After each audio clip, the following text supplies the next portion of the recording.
Mackenzie Johnston with Cattle News Central, bringing you your June 7th cattle industry headlines. Brought to you by AgRisk Advisors. They manage your risk so you can manage your operation. With the weather being unstable, there is no better time to look into coverage for your feed crops, especially with these gnarly storms that we have been rolling through. The annual forage deadline is right around the corner. With their state-of-the-art technology and second-to-none customer service, you can be confident that your policy is in good hands. AgRisk Advisors, risks averted, legacies preserved. We are also sponsored by Circle 5 Cow School. If you're wanting to learn how to preg check your own cows or start AIing, Circle 5 Cow School is definitely the way to go. Almost every week, they are hosting classes somewhere between Texas and Tennessee. I encourage you all to check out their schedule. Head on over to circle5cowschool.com. That is the number 5 in there. Or you can go ahead and just give them a follow on Facebook. So a few weeks ago, I reported on a Q&A article that Drovers put out where they featured Iowa cattleman's Cora Fox as she discussed the Cattle Price Discovery and Transparency Act and how her organization felt about the bill and their thoughts on how it would impact producers. So Drovers has now published another Q&A article with Ben Weinheimer. He is the president and CEO of the Texas Cattle Feeders Association, and he discussed his thoughts on the bill and how it might impact cattle producers. And you can just about imagine how these two individuals' opinions, how much they differ. So when asked what parts of the Cattle Price Discovery and Transparency Act would be most beneficial for cattle producers, Weinheimer said the requirement in the bill to make the packers purchase a certain percentage of their fat cattle on the negotiated market overshadows constructive discussion on other elements of the bill that could have a positive impact. The exact opinion I would expect from an individual in this position. Weinheimer went on to talk about the percentage of cattle sold through negotiated trade versus AMAs down in his region. So as a result of voluntary industry-led efforts by TCFA members during the time frame from January 2021 through May 2022, and keep in mind, January 2021, that was just a few months after NCBA passed their voluntary approach to increase negotiated cash trade. And we all know that plan was a complete and utter failure. So negotiated trade in the TCFA region during that time period, and the TCFA region includes Texas, Oklahoma, and New Mexico, it averaged 13,215 head per week, so 13%. When you break that number down, 7,208 head of those cattle, 7%, were sold through negotiated cash, and the remaining 6,007 head of those cattle, 6%, they were sold through negotiated grid. According to research released by Dr. Stephen Kuntz of CSU, the economist that NCBA uses religiously, in order to achieve robust price discovery, 6,000 to 13,000 head of cattle per week need to be traded through some kind of negotiated means in the TCFA region.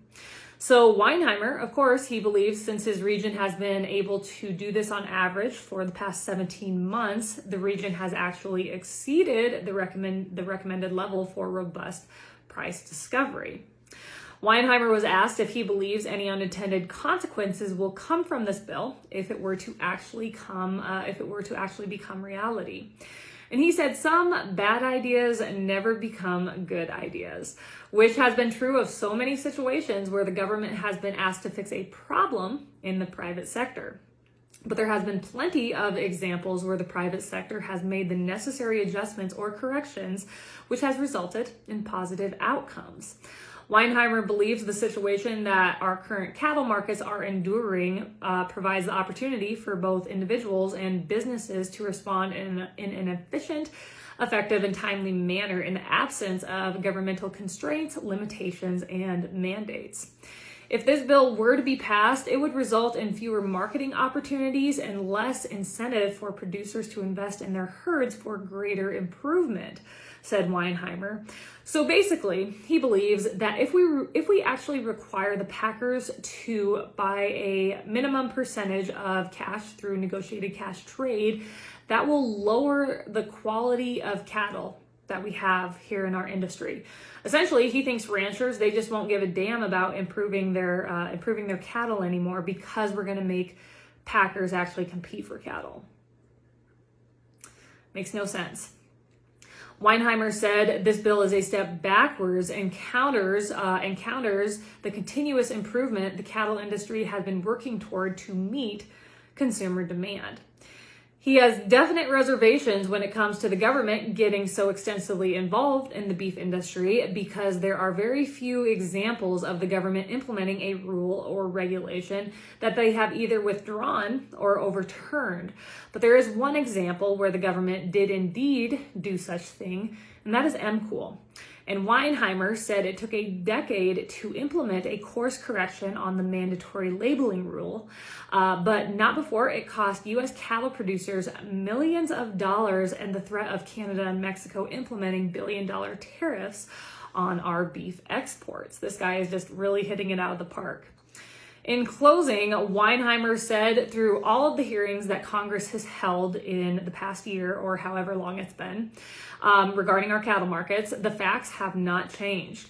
So he and his organization encouraged Congress to set aside the controversial and divisive proposal of a government-managed cash trade mandate and instead act on recommendations to improve market transparency and price discovery, which has broad industry support.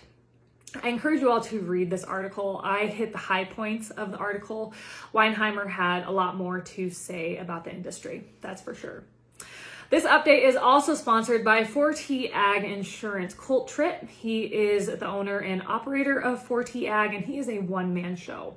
He himself ranches, so he understands all the risks that come along with the livestock industry. His experience with ranching allows him to help producers set up their operations for success, something that you are not going to find with a large agency that just hires agents that do not fully understand the industry.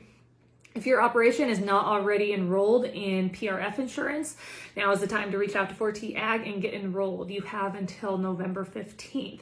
And if you just want to learn more about 4T Ag and everything they have to offer, head on over to www.4tag.net.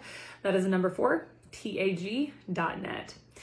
Drovers has also reported, according to the U.S. Meat Export Federation, Japan is the United States' largest export market for beef. We all knew that. In 2021, the country received 320,737 metric tons of U.S. beef, up 5% compared to 2020. To ensure Japan continues to take such high volumes of U.S. beef, on Friday, a new 3-trigger safeguard was signed into action under the U.S.-Japan trade agreement. This safeguard will allow U.S. exporters to meet Japan's growing demand for high-quality beef while minimizing the odds that Japan will increase tariffs, according to the U.S. Trade Representative. In response to this news, NCBA's Senior Director of International Trade and Market Access, Kent Bacchus, said the agreement underscores the importance of a mutually beneficial relationship between American cattle producers and Japanese consumers. U.S. beef exports in 2021 were 4 times higher than Japanese beef exports, coming in at $10 billion. Japan made up $2.3 billion of that $10 billion in U.S. beef export sales that year.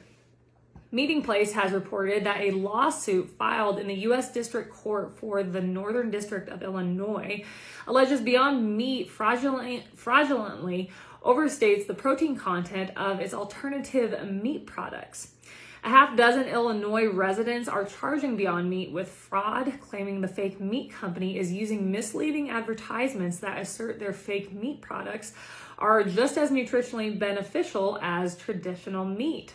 The plaintiffs are seeking class action status for the lawsuit and petition for compensatory, statutory, and punitive damages, including interest, restitution, and they are also asking to be reimbursed for their attorney's fees and expenses. So speaking of fake meat, the Cattle Rage has reported that last week, Kansas's Governor Laura Kelly signed into law the fake meat labeling bill.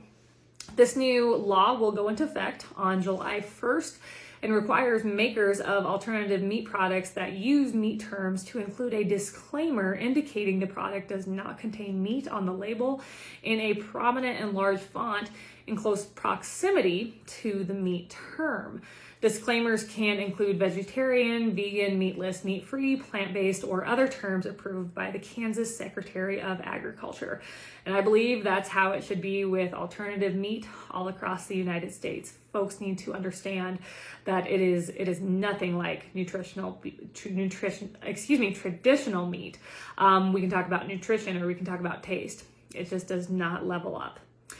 That is all I have for you guys this morning for news. I have to apologize. Yesterday, I completely forgot to pay tribute to D-Day. I know it's a day late, but I just want to take a moment and recognize the courage of all those young men who charged up the beach for our freedom back in 1944. The courage of those men showed, I believe, is something that our country is lacking today. But nonetheless, without those brave souls, there's a chance that we could be speaking German today. So thank the good Lord for all those individuals. That is all I have for you guys this morning. Have yourself a terrific Tuesday. I'll catch you later.